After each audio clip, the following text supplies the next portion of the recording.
어떤 분이 꿈에서 천국에 갔는데 천사가 자기 앞에 큰 책을 펴놓더래요. 그래서 이 책이 무슨 책입니까? 라고 물었더니 천사가 이 책은 당신이 세상에서 행한 모든 것들이 하나하나 다 기록되어 있습니다.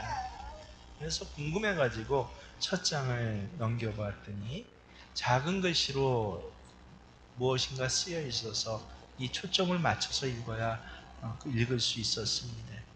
근데 그 내용들이 기가 막힙니다. 쭉 그냥 열거되어 있는데 천사가 옆에서 이야기합니다. 이 책, 이 페이지에는 당신이 세상에서 살 동안 행동으로 지은 죄가 하나하나 기록되어 있습니다. 라고. 그래서 그 페이지를 다 읽어가면서 넘겨가면서 참 마음으로 부끄러웠다고 합니다. 야, 내가 세상에서 이렇게 많은 죄를 지었구나. 라고. 다음 챕터로 넘어가서 넘겨봤더니 그 속에는 작은 글씨가 아니라 돋보기를 써서 겨우 보일 정도로 더 작은 글씨로 가득 또 뭔가 채워져 있었습니다. 천사가 옆에서 이야기합니다. 여기에는 당신이 세상에 살면서 말로 지은 모든 죄가 다 기록되어 있습니다. 자기가 말한 것을 봤더니 정말 죄 아닌 것이 없어서 얼굴이 더 빨개졌다라고 합니다. 근데 몇 장을 넘겼더니 다른 챕터가 나옵니다. 거기를 넘겨봤더니 거기엔 아예 돋보기를 써도 보이지 않은 초미세 글자가 아예 꽉꽉 빽빽하게 적혀져 있었다고 합니다. 그래서 도대체 여기에 뭐가 이렇게 빽빽하게 적혀져 있습니까? 했더니 그것은 당신이 이 세상 살면서 마음으로 지은 모든 죄가 하나님께서는 그걸 다 아시고 마음을 감찰하시고 하나하나 다 기록해 놓으셨다라고 이야기를 합니다. 마침내 이제 마지막 장을 넘겨봤더니 그 장에는요 글자가 하나도 없어요. 그냥 새카맣더랍니다. 이건 뭐예요? 라고 물었더니 그것은 바로 당신 마음입니다. 라고 대답해서 그래서 얼굴이 빨개지다 못해 깜짝 놀라서 잠을 깨었다라고 하는 그런 이야기가 있습니다. 인간의 마음만큼 변덕스러운 것도 죄를 짓기 쉬운 것도 없습니다. 그래서 예레미야 17장 9절에는요. 만물보다 더 거짓된 것이 무엇이에요? 부패한 것이 사람의 마음이다라고 그렇게 말씀하십니다. 예수님께서도 직접 마태복음 15장 19절에서요. 마음에서 나오는 것은 악한 생각과 살인과 간음과 음란과 도적질과 거짓 증거와 회방이니라고 이렇게 말씀하셨습니다. 그래서 우리가 이 땅에 살아가는 동안요. 주님의 마음을 갖기를 소원하고 힘써야 합니다. 그렇지 못하면 주님 앞에 섰을 때 얼굴이 빨개지다 못해 그렇게 이 아예 새까만 마음을 가지고 너무도 부끄럽게 갈 수밖에 없는 사람이 될 것입니다. 그래서 오늘 본문에 보면요. 유독 마음이라는 말이 굉장히 많이 나옵니다. 26절을 한번 눈으로 함께 읽어보시면서 몇 번 마음이 나오는지 한번 세어보세요.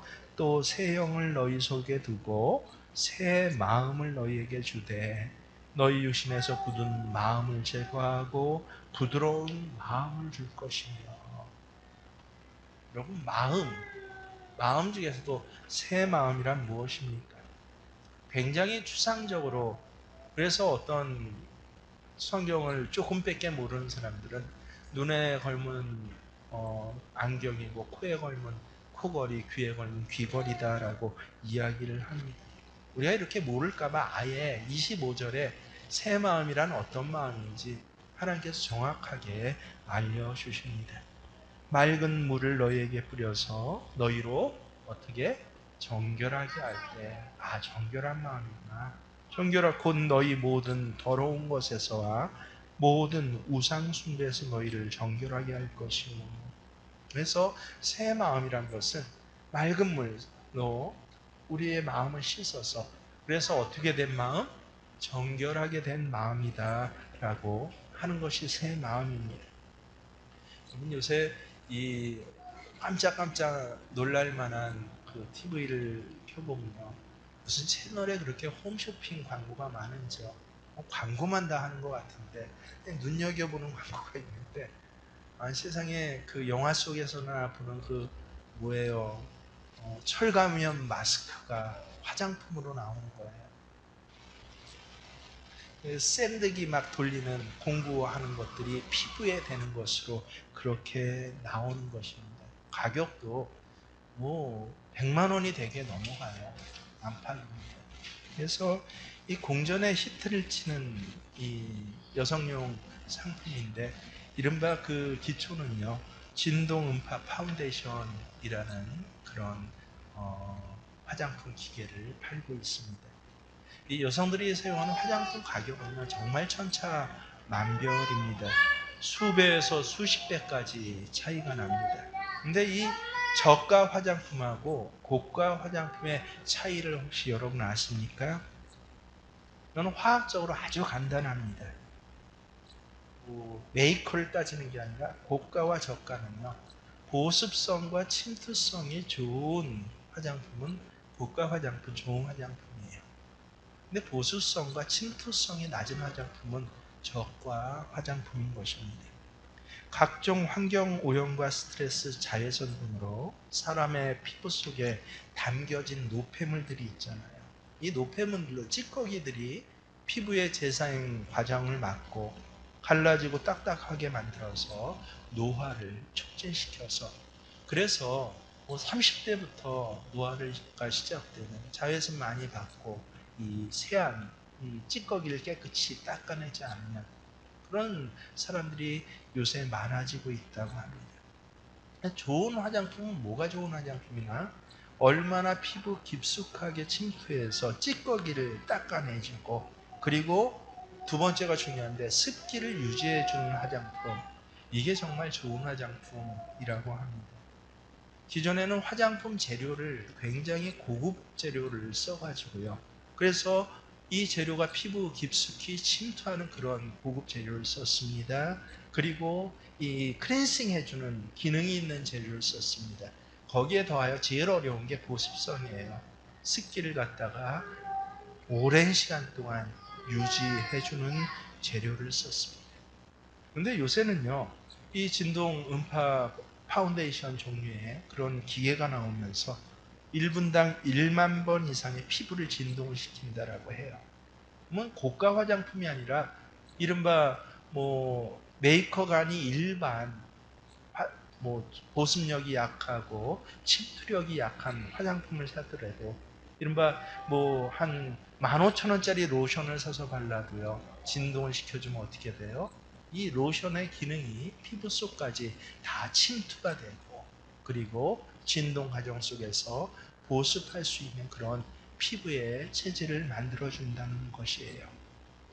그래서 이것이 굉장히 선호도에서 팔리고 있습니다. 여러분 습기가 없으면 땅이 갈라지죠. 근데 땅만 갈라지는 게 아니라 습기가 없으면 피부도 갈라집니다.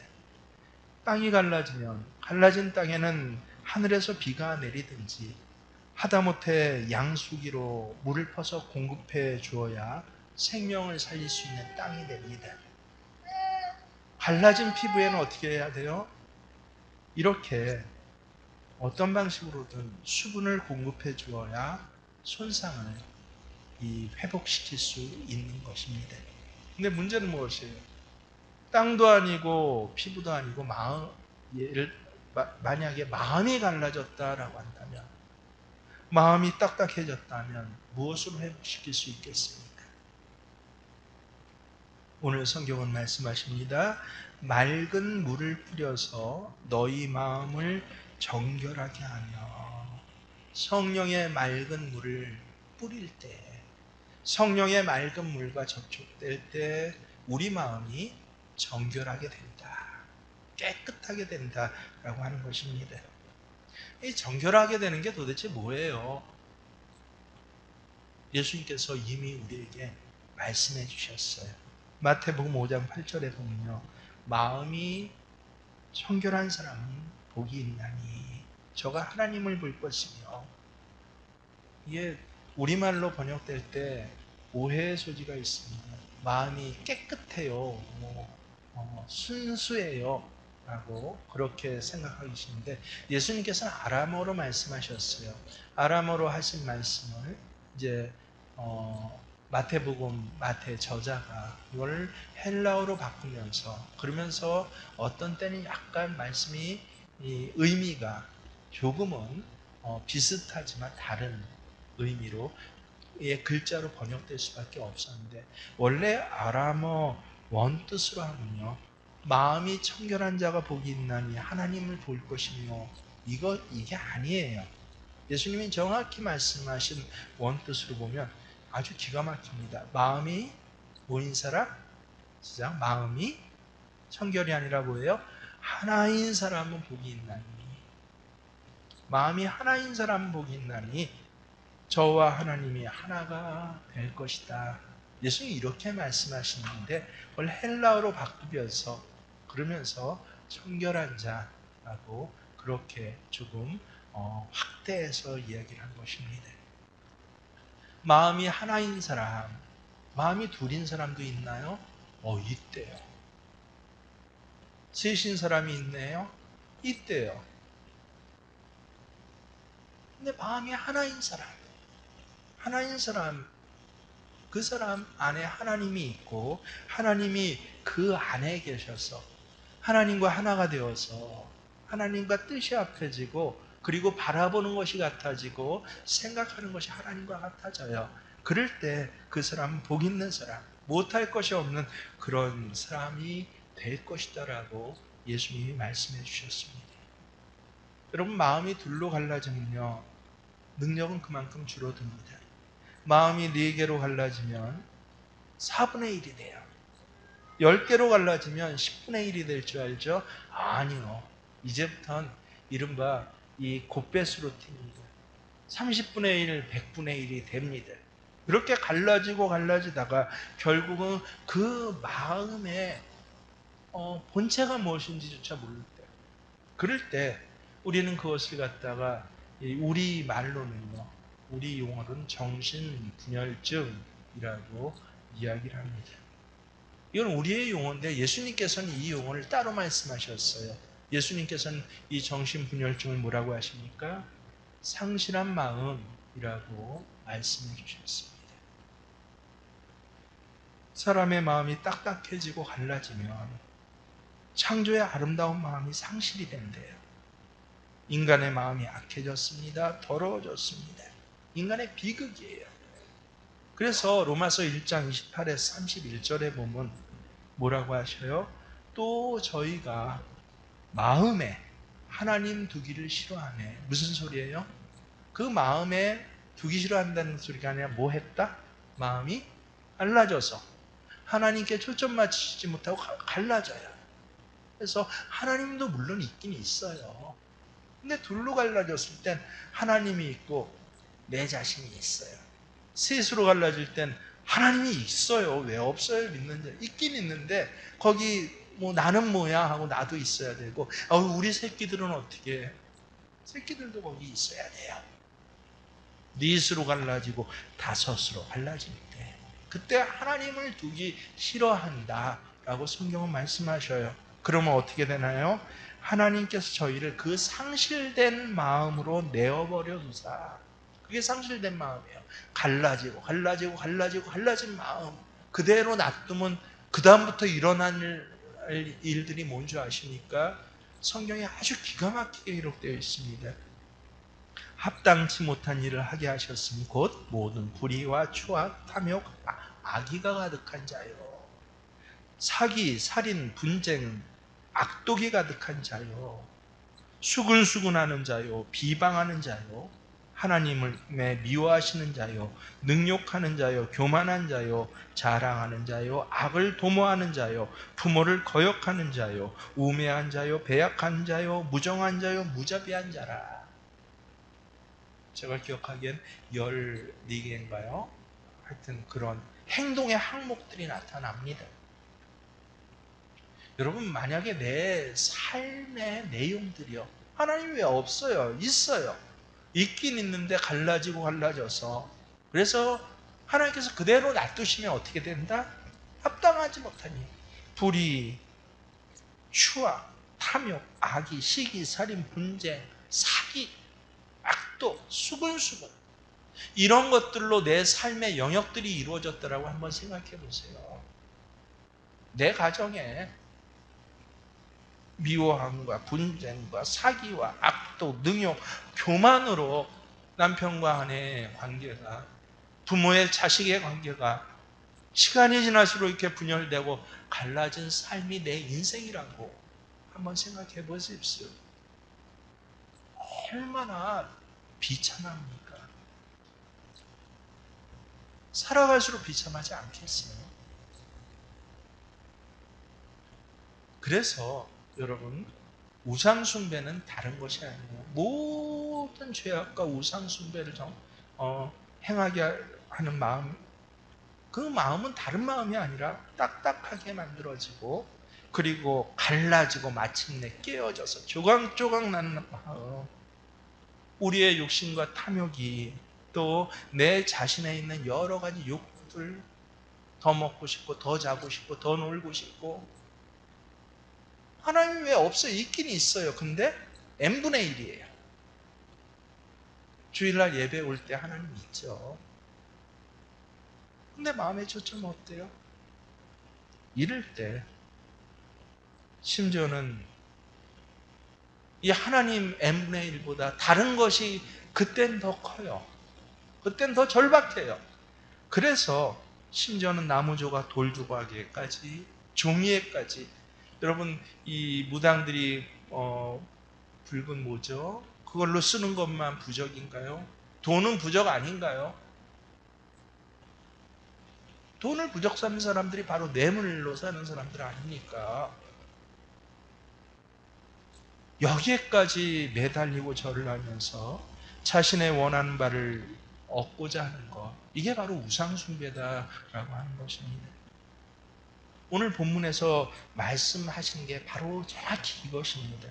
26절에 나오는 굳은 마음을 원어 성경으로 뭐라고 합니까? 레브 에벤이라고 합니다. 레브는 많이 들어봤죠. 사무엘서 솔로몬이 하나님 앞에 원했던 게 뭐라고? 레브심에 말씀을 듣는 뭐? 레브 마음을 내게 주세요. 우린 지혜를 주세요라고 번역했는데 원뜻은 하나님 내게 말씀을 듣는 레부심에 말씀을 듣는 마음을 주세요. 그래서 하나님의 말씀도 음성도 들려지게 하시고 귀에 백성들이 말하는 바도 들려지게 해주세요. 하나님 크게 칭찬해 주세요. 이야, 그런 마음을 네가 원한다니 장수도 모두 원할 수 있었는데 내가 그런 마음에라면 장수도 주고 그리고 돈도 주고 그리고 건강도 주고 또 부귀 영화도 너에게 줄 것이다. 그런 마음에 하나님께서 주셨다라고 하는 것입니다. 레브 에벤은 무엇이에요? 여러분 알고 있는 단어예요. 좀 곰곰이 생각하면 에벤자 들어가는 우리 성경 단어 명사 아는 거 뭐 있습니까? 에벤 에셀, 에셀 하나님께서 도우셨다. 에벤은 뭐예요? 돌이에요. 그래서 사무엘이 돌을 세우고 하나님께서 여기까지 도우셨다. 에벤 에셀이잖아요. 야, 하나님이 여기까지 도우신 것을 기념하는 돌, 증거하는 돌. 에벤이 돌이에요. 내부 에벤 하면 뭡니까?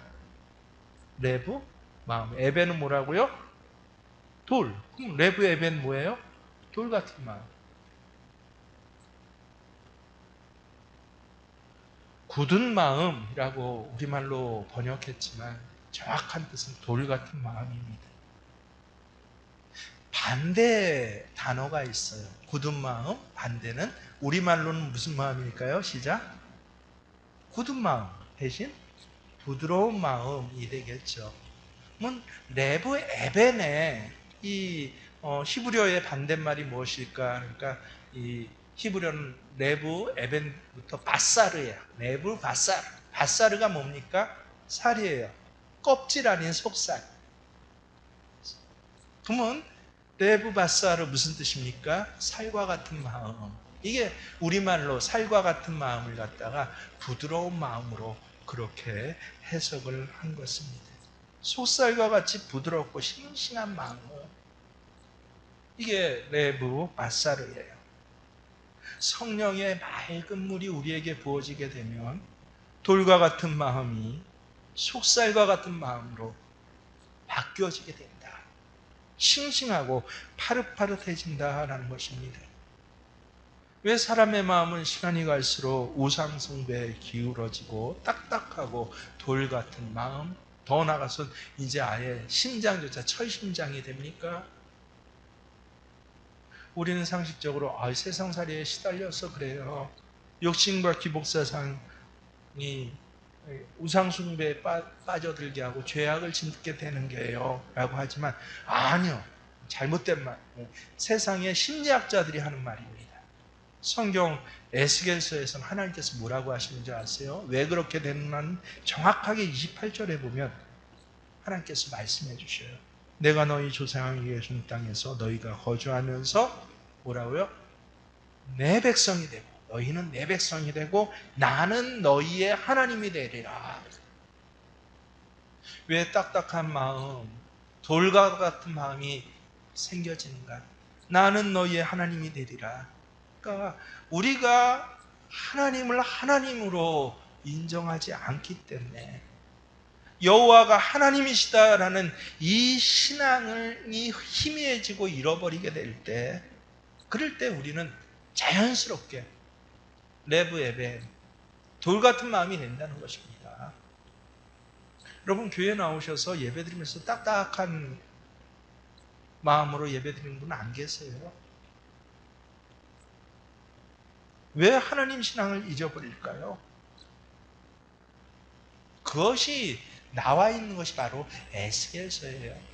그래서 이 에스겔 34장부터 이스라엘의 범죄를 구체적으로 열거하시는데요. 그 중에서 18절에 보면 기가 막힌 구절이 나옵니다.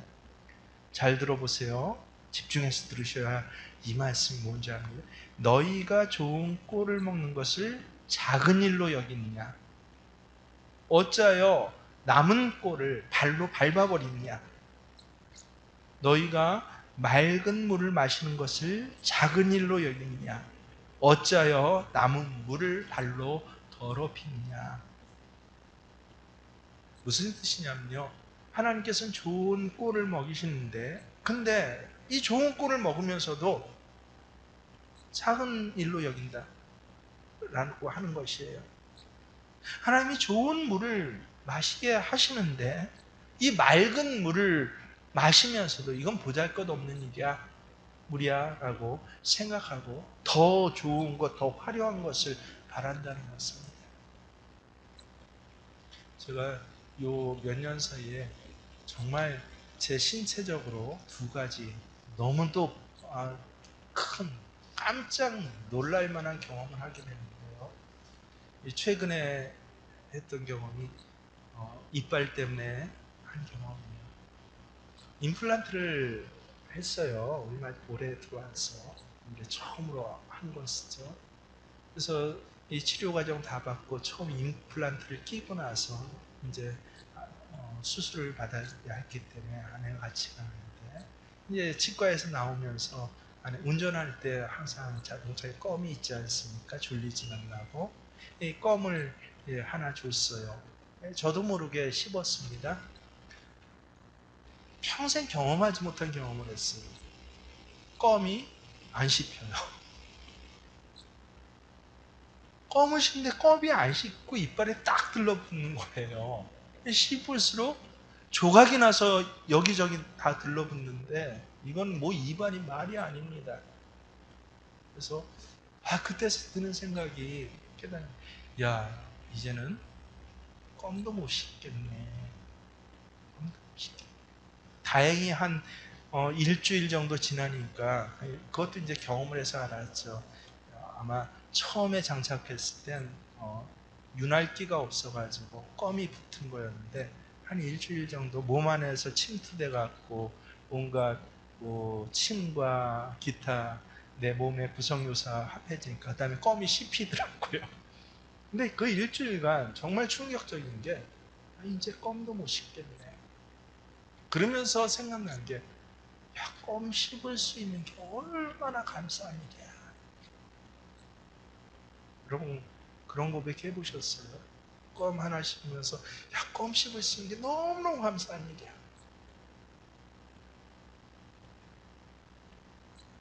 그동안은 껌 씹는 거에 대해서 감사 몰랐어요. 하나님이 뭐 했다고요? 좋은 꼴을 주시는데 나는 어떻게 여겼어? 하찮게. 이게 그 말입니다. 여러분 찬송 부르시죠?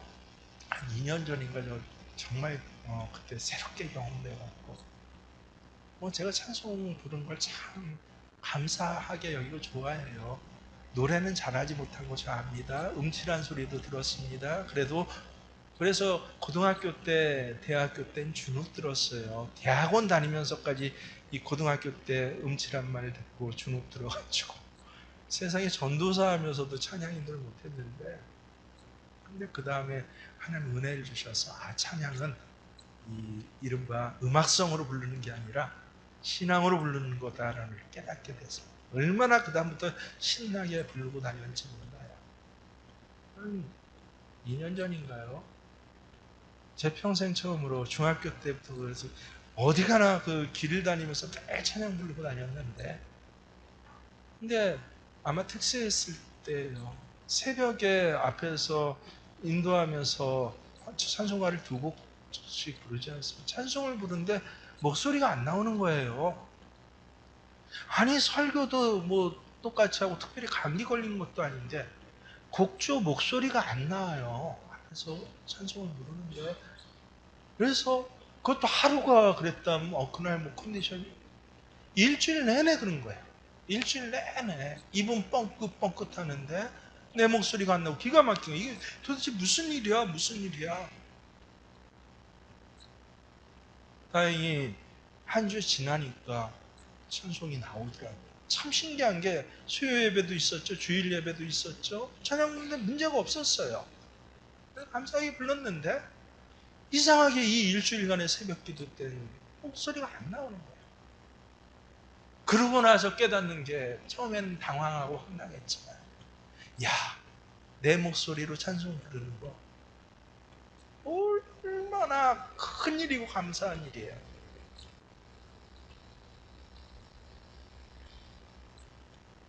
지금 내 목소리로 찬송 부를 수 있다는 거, 목젖이 보이도록 찬송할 수 있다는 것, 어떤 사람은 그건 작은 일로 여깁니다. 찬송 부르는 게 뭐 다 누구나 그렇지. 근데 그 이후로 저한테는 오늘 이 자리까지 그래요. 그 이전에도 찬송에 대한 감동과 감격이 있었지만 그 일주일간의 경험에 내 목소리로 찬송 부르는 거 너무너무 하나님 감사합니다. 내 이빨로 껌 씹는 거 하나님 너무 감사합니다. 감사의 내용들을 찾아보세요. 여러분 오늘 오실 때 걸어오셨죠? 휠체어 타고 오신 분 안 계시잖아요. 내가 지금 이 상태에서 내 발로 걸어서 예배당에 와서 예배 드리는 거 하나님 너무 감사해요. 세상에 여러 가지 어려운 일 많고 힘든 일 많고 마음이 상실케 되는 일들이 많은데 그 일들을 넘어서서, 그래서 하나님밖에 없어요 하고 나와서 지금 이 자리에 앉아 있는 것 너무 감사해요. 이스라엘 백성들은 어땠다고요? 좋은 꿀을 먹였는데 작은 일로 여겼대요. 조금 꿀이 남은 거 아예 발로 밟아버렸다고 해요. 맑은 물로 마시게 했는데 작은 일로 여겼어요. 남은 물은 그냥 짓밟아버렸대요. 더럽혀버렸대요. 그러고 보니 하나님의 은혜는 아주 작은 샘물과 같습니다. 결코 화려한 것, 대단한 것 아니에요. 근데 이 작은 샘물의 은혜의 가치를 모르면요, 자꾸 뭔가 대단하고 화려한 그것 아니면 직성이 안 풀려요. 큰 거 한 방 아니면 아무것도 아니에요. 그래서 오늘 하나님 주시는 꼴을 어떻게 해요? 발로 지끈지끈 밟아버리고 보잘것없는 것으로 하찮게 여기고 오히려 좋은 꼴 먹이시는데 거기에 대해서 원망과 불평만 많아요. 그렇게 되니까 어떻게 된다? 은혜의 샘물이 말라버리더라. 결국은 세상의 더러운 구정물만 계속 마셔요. 그 다음부터 세상 것으로 채워져요. 근데 그 물은 아무리 마셔도 병이 치료되지 않네요. 아무리 먹어도 하나님의 능력이 나타나지 않습니다. 그래서 하나님께서는 수점수와 힘이 센 양들이 하나님의 은혜를 의 샘을 짓밟게 그냥 내버려 두신대요. 주는 나의 좋은 목자, 나는 주의 어린 양이 아니라 힘센 양, 더의 수염소가 돼갖고 그래갖고 자기 나름대로 뭔가 하고 이게 지혜로운 것 같은데 하나님께서 뭐라고 그래요? 상실된 마음으로 내버려 두셨으니 그 마음으로 말하는 것은 시기, 질투, 분노, 살인, 거짓, 사기, 속임수, 원망. 거기 하나님이 없긴 왜 없어요? 있는데 뭐예요? n분의 1.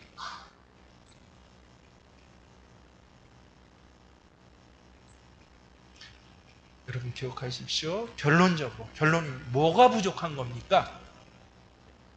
왜 상실된 마음이 되고 왜 굳은 마음이 됐습니까? 왜 돌과 같은 마음이 됐습니까?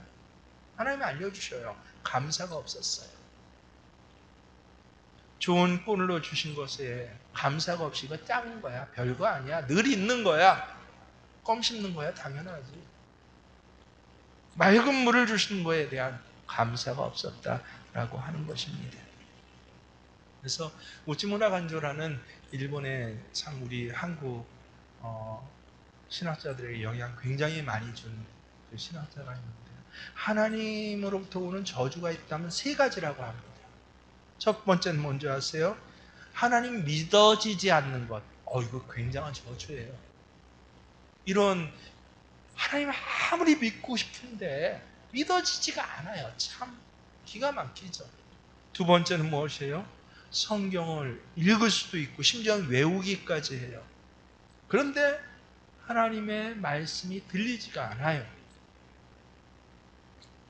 성경을 읽으면서 하나님의 음성이 들려줘야 하는데 글자만 보여줘요.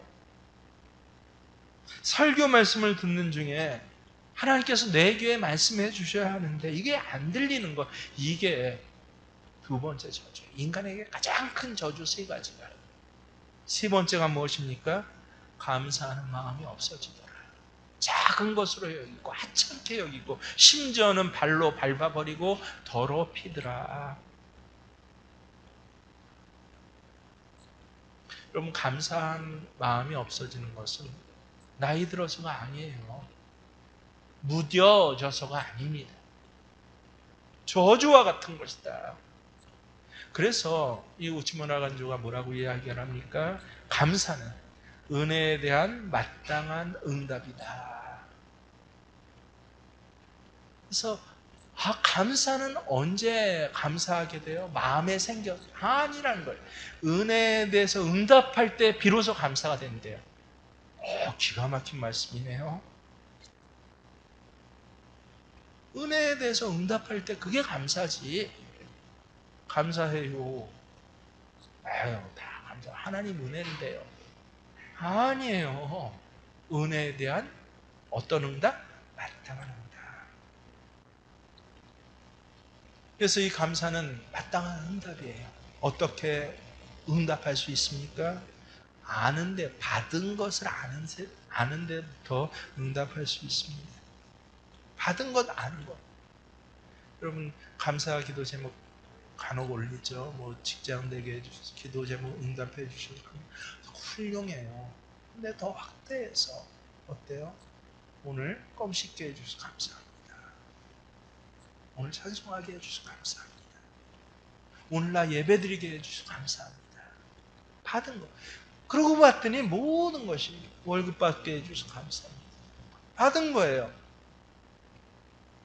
사장님에게 받은 게 아니라 하나님께서 사장님을 통해서 내게 주신 거예요. 이걸 알아요. 여기서부터 감사가 시작됩니다. 쟁취한 것엔 결코 감사가 없습니다. 지금 우리나라가 계속 뭐 파업, 추진, 뭐 집단화가 일어나잖아요. 저는 이런 일들을 볼 때마다 가슴이 서글퍼져요. 파업이나 집단 행동이 잘못했다라고 하는 것은 아닙니다. 근데 크게 보면 우리나라 국민성 자체에 감사하는 마음이 점점 없어지고 투쟁하고 쟁취하는 심정으로 국민성이 바뀌어가는 것 같았어요. 그리고 이 시대에 이 정치는 어떻게 해요? 투쟁하고 쟁취해야만 조금이라는 것도 얻게 되는 악한 세대, 악한 정치가 되어가고 있지 않습니까? 기준에 따라서 올바르게 하는 게 없어요. 큰 어떤 미래의 대계를 보고 또 온전한 이 사회, 이 민족을 위한 그런 장래적인 계획을 보고 하는 게 즉흥적이에요, 다. 얼마나 즉흥적인지. 그때 표가 좀 되고 인기가 좀 되면 정치가 지금 그렇게 흘러가잖아요. 그러니까 국민들 체질 자체가 바뀌어요. 조금이라도 얻기 위해서는 쟁취해야 되는 것이에요. 아예 구조적으로 감사할 수 없는 그런 나라, 그런 민족을 이 시대에 정치가들이 만들고 있지 않습니까? 우리 내일은 어떻게 할 건지, 정말 한편에선 서글퍼지기도 하고 한편에선 야 그래서 하나님 더 건강하게 믿고 온전하게 삶의 자리를 갖다 다시 하나하나 복구해 나가지 않으면요. 그러면 어느새 뭐가 된다? 무슨 마음? 시작. 돌 같은 마음. 합당치 못한 것을 행하면서도 합당치 못한지를 모르게 된다. 여러분 우리 교회 기도 제목이 있죠. 월급 받는 분들에게는 일한 만큼 월급 받는 게 아니라 내가 이런 것을 이 직장 먹여 살리게 해주세요. 직원을 거느린 분이라도 계시면 일한 만큼 주는 것이 아니라 그 직원의 삶의 내용들이 내 가게로 인해 내 사업으로 인해 점점 윤택해지고 아름답게 해주세요. 근데 어떻습니까? 월급 받을 때마다 불평이 많아져요. 월급 줄 때마다 원망이 많아져요.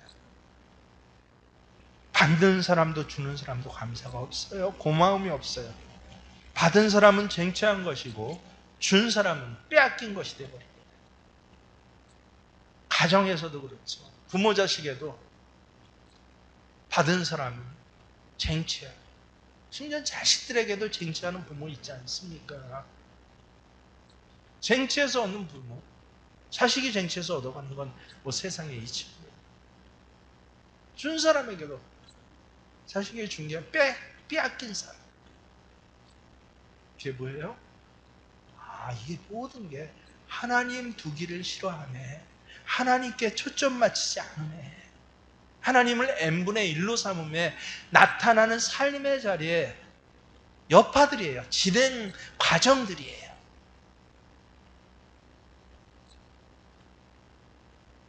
성령께서는 우리에게 말씀해 주셔요.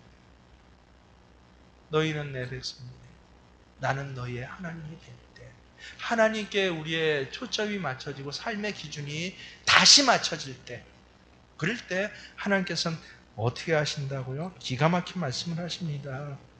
이 35절 보세요. 시작. 사람이 이르기를 시작. 사람이 이르기를 이 땅이 황폐하더니 이제는 에덴 동산같이 되었고 황량하고 적막하고 무너진 성틀에 성벽과 중림이 있다리니 삶의 자리에 이렇게 감사하는 마음을 잃어버려서 감사에 대한 응답이 없어져서 입으로만 감사하고 마음 감동으로만 n분의 1로 감사했어. 그래서 황폐한 삶의 자리 됐는데 놀랍게도 감사의 응답이 생기면서부터 하나님께 다시 초점 맞추면서부터 황무지가 뭐가 된다? 에덴 동산같이 되겠다. 그래서 구체적으로 이 에덴 동산의 축복을 아주 5가지로 딱딱 집어서 말씀해 주십니다. 29절에 보면 기근이 임하지 아니할 것이고, 두 번째로 34절에 보면 황무한 땅이 기용되고, 셋째로 29절 3절에 보면 곡식과 나무의 실과와 밭의 소산이 풍성하게 되고, 31절에 보면 악한 길과 불선한 행위를 미워하게 될 것이고, 마지막 5째 복이 뭐예요? 성읍의 범인들로 채워질 것이다. 기근이 임하지 않으면 외부로부터 환난이 임하지 않는단 말입니다. 황무한 땅에 엎어진다는 것은 자신의 삶의 터전이 변화되는 것이에요. 곡식과 열매가 풍성한다, 소득이 넘쳐난다, 사람이 넘쳐난다, 기쁨이 넘쳐나는 가정, 교회 된다. 그래서 새 마음은요, 그냥 추상적으로 하늘에서 떨어진 마음, 어느 날 그래 결심했어 하는, 이제부터는 올해부터는 술 끊겠어, 뭐 하겠어, 일찍 자기, 아니에요. 새 마음 뭐예요? 구원의 기쁨, 좋은 꼴을 주신 하나님께, 이게 좋은 것이구나, 야, 껌을 내 이빨로 씹을 수 있다는 게 너무너무 감사한 것이구나 해서 하나님께 초점 맞추는 거예요. 이게 새 마음입니다. 여러분 기억하십시오. 감사는 응답입니다. 응답이란 주는 것입니다. 베푸는 것입니다. 그래서 감사는 언제나 베푸는 자의 것이고 또 드리는 자의 것이 감사예요. 나머지는 단어만 감사해요. 감정만 감사해요. 그러니 삶의 자리에 변화가 일어나지 않아요. 풍성해지지 않아요. 늘 기근, 늘 환난, 늘 원망, 불평, 그래서 온갖 합당하지 않은 것들로만 행해서 결국은 내 마음은 시커매되고 내 인생은 어때요? 빽빽하게 죄악된 말한 것으로, 죄악된 행동한 것으로, 참 부끄러운 생각한 것으로 채워지게 되더라. 기억하십시오. 감사하면 사랑을 알게 됩니다. 사랑받는 자가 됩니다. 작은 꼴에 뭐하자? 감사하고, 감사를 어떻게 하자? 응답하자. 마땅하게 응답하자. 올해 하반기부터는 그렇게 새 영, 새 마음, 새 삶으로 바꿔주시는, 그래서 성경 기록 그대로 에덴 동산과 같은 축복이 여러분의 삶의 자리에 그대로 임해지기를 주의로 축원합니다. 주신 말씀 기억하면서 신앙을 고백할 때 하나님 내게 정결한 마음 주시옵소서.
온전한 영 새 마음을 내게 허락하여 주시옵소서.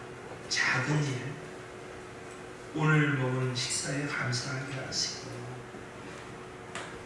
오늘 내 눈이 보여진 것에 감사하게 하시고, 내 목소리를 낼 수 있게 된 것에 감사하게 하시고, 오늘 예배 시간에 하나님의 말씀이 내 귀로 들려진 것을 감사하게 하시고, 오늘 내 앞에 내 아내의 얼굴이 보여진 게 감사하게 하시고, 내 자식들의 소리가 들려지는 것에 감사하게 하시고, 주의 교회에 예배자로 섬기는 것에 감사하게 하시고, 봉사자로 헌신하는 것에 감사하게 하여 주셔서, 하나님 드디어 내 삶의 자리가 에덴 동산입니다 라고 고백하는 삶이 내 눈앞에 있어지게 하여 주시옵소서. 이제는 우리 주 예수 그리스도의 은혜와 우리 하나님 아버지의 지극하신 사랑하심과 성령님께서는 말씀 그대로 성령의 맑은 물로 우리를 씻으셔서, 그래서 작은 꼴에도 감사하며 또 작은 물에도 감사하고, 내일도 오늘과 같았으면 좋겠습니다 라고 하는 오늘의 이 감사로 내일을 살아가는 생명의 모든 예배자들과 그 삶의 자리에 함께 하시기를 간절히 축원하옵나이다.